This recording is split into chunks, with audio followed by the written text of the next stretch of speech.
예, 방송은 바로 이 사진과 관련한 선수 이야기를 하겠습니다.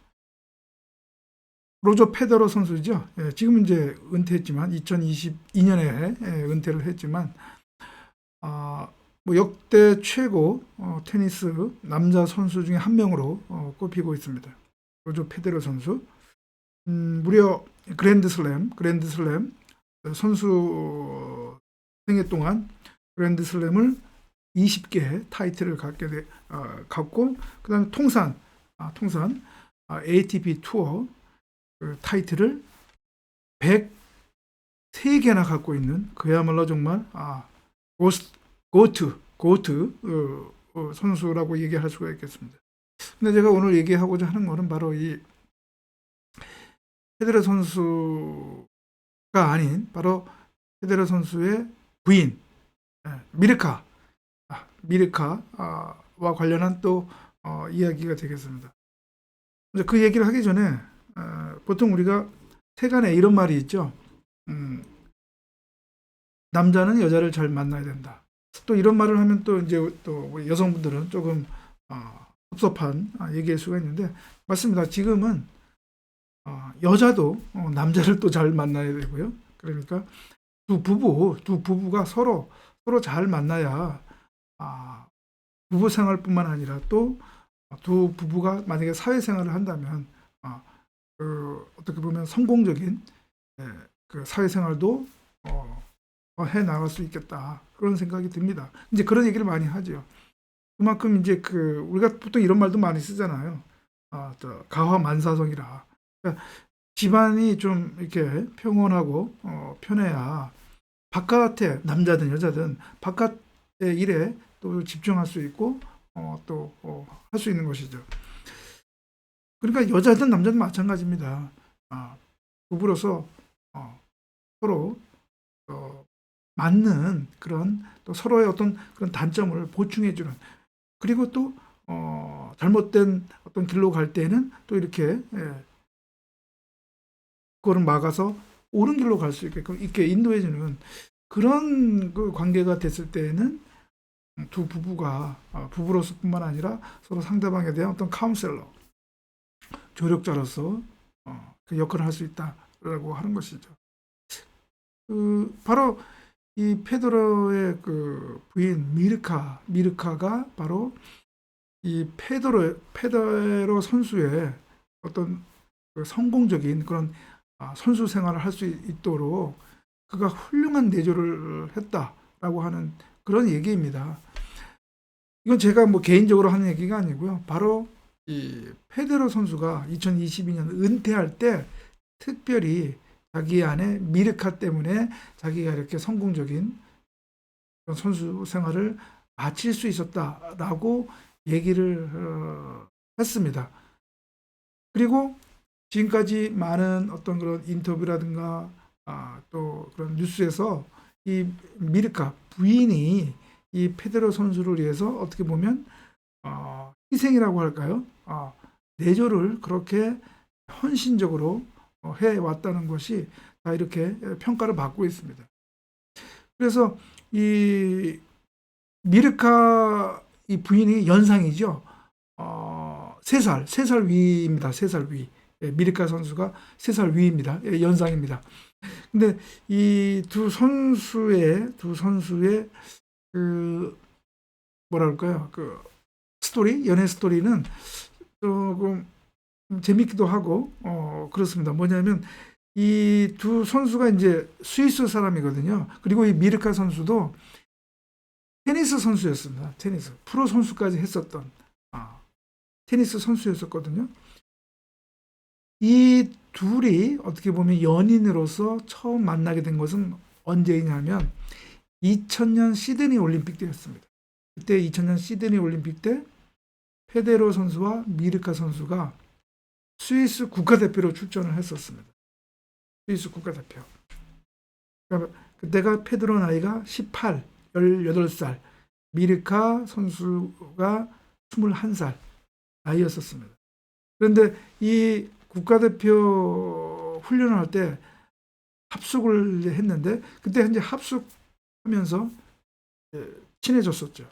그러다가 이 2000년 시드니 올림픽 때 이 페데러 선수가 미르카 선수에게 키스를 요청을 했다고 합니다. 키스해도 되냐? 그런데 미르카 선수가 야 너는 아직 18살밖에 되지 안 된다. 어떻게 그 나한테 키스를 하겠다고 하느냐? 그랬는데 이 페데러 선수가 난 18살 하고도 반이 넘었다라고 해서 결국에는 첫 키스를 하게 되었다고 합니다.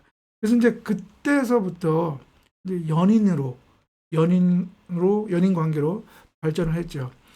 그래서 어떻게 보면 이제 연인은 또 페데러 선수도 미르카 선수도 선수 생활을 하면서 연애도 하랴, 또 선수도 생활도 하랴, 프로 선수 생활도 하랴 정말 바빴죠. 그런데 미르카 선수가 2002년에 은퇴를 합니다. 왜냐하면 그 부상 때문에 발 부상 때문에 두둑이 이제 선수 생활을 포기할 수밖에 없었던 거죠. 그래서 그 이후부터 그 선수 생활을 포기하고 나서 이 미르카 선수가 이제 이 페데러 선수의 어떻게 보면 매니저 겸 어떻게 보면 카운셀러 겸 역할을 하게 된 거죠. 이 페데러 선수가 그 투어 생활을 할 때 이제 해외 대회에 많이 나가게 되잖아요.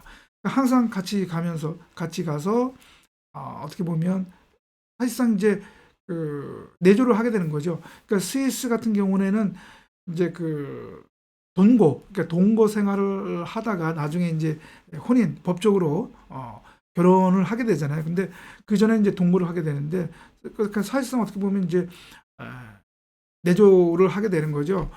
그래서 어떻게 보면 이제 헌신적인 그런 그 페데러 선수를 위한 내조 활동을 하게 되는 것이죠. 그래서 그 이 그러니까 미르카 선수가 그래도 나이가 이제 3살 위라고 어떻게 보면 이 페데러 선수가 이 젊은 나이에 이런 프로 생활을 하다 보면 또 이 정신적으로 심적으로 또 힘든 그런 때가 있죠.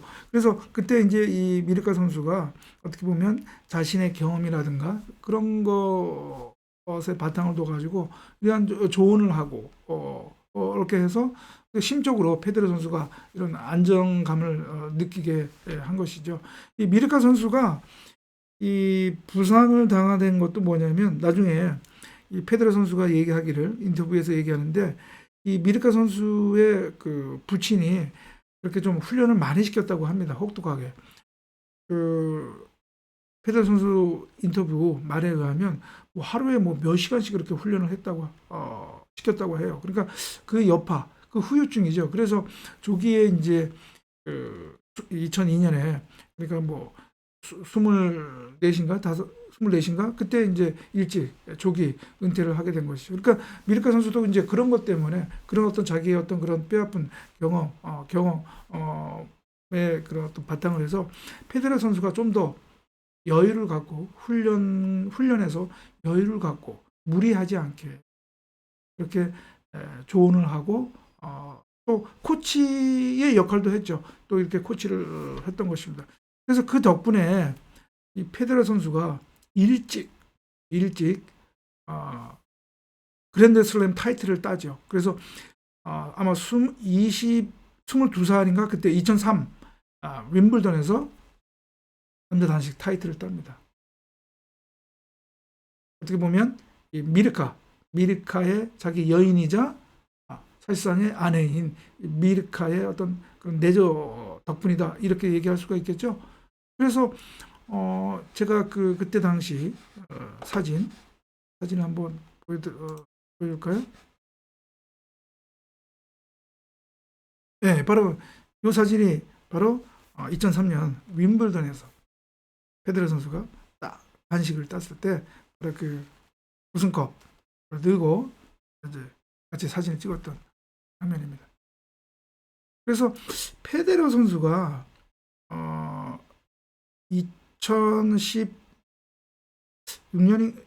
7년인가 가디언지하고 인터뷰를 했는데 이런 말을 한 적이 있습니다. 자신이 이 미르카를 이렇게 미르카와 이렇게 연인 관계로 이제 시작할 때 그때에는 이 투어 타이틀이 하나도 없었다. 우승을 해보지 못했다는 얘기죠. 그런데 미르카와 이렇게 이제 같이 연인으로서 지내고 그다음에 이 미르카가 자신을 이렇게 내조한 이후에는 그 이후에는 자기가 타이틀을 그때 당시 그러니까 2016년인가 그 가디언즈하고 인터벌 당시 때까지만 해도 그 80개 넘은 그런 타이틀을 투어 타이틀을 갖게 되었다. 이런 얘기를 합니다. 그래서 그리고 그것은 전적으로 미르카 덕분이다. 하고 그런 얘기를 한 적이 있습니다. 그럴 정도로 이 페드로 선수의 성공적인 선수 생활의 바탕에는 이 바로 미르카의 내조다. 이렇게 얘기할 수가 있는 거죠. 그래서 여기 이렇게 보면 이게 ATP 투어 홈페이지인데 여기 이제 그 페드로 선수 소개 페이지를 보면 타이틀 그 현황을 볼 수 있는데 여기 보면은 이제 처음 투어 타이틀을 딴 것이 2001년입니다. 그때 밀란 오픈에서 땄고요. 2002년부터 이제 이 페드로 선수가 이 투어 타이틀을 따내기 시작합니다. 그래서 본격적으로 미르카가 어떻게 보면 내조를 한 때부터 2003년에 7개, 2004년에 11개, 계속 이렇게 10개 넘는 타이틀을 따기 시작하게 된 것이죠. 그래서 뭐 지금은 여기 보이는 것처럼 뭐 타이틀을 103개를 따게 되는 그러한 세계 최고 역대 최고 남자 테니스 선수 중에 한 명으로 이렇게 자리매김하게 된 것이죠. 이 둘은 이 페데로와 미르카는 이제 정식으로 이제 결혼식을 올리게 된 것은 2009년 4월 11일입니다. 그러니까 바로 이제 며칠 후면 바로 이제 그 결혼 기념일이 되는 거죠. 결혼 기념일이 되네요. 그래서 지금 이 둘 사이에는 자녀가 4명이 있죠. 근데 4명인데 그 일란성 쌍둥이 일란성 쌍둥이로 그 자녀 4명을 갖고 있습니다. 그것도 대단한 기록이면 기록이다라고 얘기할 수가 있는데 그리고 보통 이러한 스포츠 선수 같은 경우는 우리가 그 커플이 이제 이혼한 경우도 또 우리가 또 심심찮게 보잖아요. 그런데 이 둘은 지금까지도 아주 뭐라 그럴까요? 아주 인고 부부로서 소문이 날 정도로 아주 그렇게 부부 관계가 좋고요. 그다음에 또 이 둘은 이런 자선 활동, 공익 활동도 열심히 하고 있습니다. 그래서 이 페데러 파운데이션이라고 하는 공익법인, 페데러 이름의 공익법인을 만들어서 불우한 아동이라든가 이런 아프리카에 뭐 수십억 이렇게 또 기부도 하고 있습니다. 그리고 이러한 어떤 공익 활동을 하는 데 있어서도 또 이 미르카의 어떤 조언이 또 상당 부분 또 영향을 미쳤다고 합니다. 이렇게 어떻게 보면 페데로가 선수로뿐만 아니라 은퇴 이후에 이러한 타인에게서 이러한 어떤 존경을 받는 이러한 그 인생을 사는 데 있어서는 바로 이 아내 미르카가 훌륭한 내조를 했기 때문이 아닌가 그렇게 볼 수밖에 없는 것이죠. 그렇습니다. 그래서 어떻게 보면 페데러의 입장에서는 이 미르카를 만나고 서로 이제 배우자로서 이렇게 사는 것이 복이죠, 복입니다, 복. 근데 우리가 이제 보면은 뭐 유명 스포츠스타라든가 또 뭐 스포츠 선수뿐만 아니라 다른 연예인들 우리 국내의 경우를 보더라도 보면은 어떻게 보면 그 잘못된 만남이라고 할까요? 나중에 결국은 파국을 만나서 서로 이혼을 하고 그리고 그 결혼 자체가 서로에게 안 좋은 그런 케이스를 우리가 또 심심찮게 또 보고 있잖아요. 그런 경우는 어떻게 보면 또 그것으로 인해서 그 선수 생활 또는 이런 배우 생활, 연예인 생활에 오히려 그것이 또 부정적인 영향을 미치는 경우도 적지 않습니다. 결국은 그런 사람들에게 있어서는 상대방, 서로 그런 어떤 그 배우자와 만나는 것이 어떻게 보면 복이 아니라 화가 된 것이죠. 화가 된 것입니다. 화가 된 것입니다. 그래서 참 남자나 여자나 배우자로서 누구를 만나는 것이 참 중요하다. 이제 그런 생각, 그런 말을 할 수 있고요. 마지막으로 최근에 윤석열 대통령이 탄핵을 헌법재판소로부터 파면 결정을 받았잖아요. 그 원인, 이유와 관련해서 여러 얘기가 있지만 또 한간에서는 그 부인 김건희 씨와 관련된 또 얘기도 나오고 있습니다. 저도 뭐 개인적으로 듣는 얘기가 있는데 여기서 뭐 자세한 얘기를 할 필요는 없고, 제가 보기에는 그렇다면 결국은 김건희 씨를 만난 것이, 김건희 씨와 그런 인연을 맺은 것이, 부부로서 인연을 맺은 것이 윤석열 전 대통령에게서는 복보다는 화가 된 것 아닌가, 그런 생각도 들더라고요. 그렇습니다. 예, 그래서 오늘 방송은 이 페도로의 성공에는 그의 부인 미르카의 내조가 있었다라는 얘기를, 둘의 스토리를 제가 전해드렸습니다.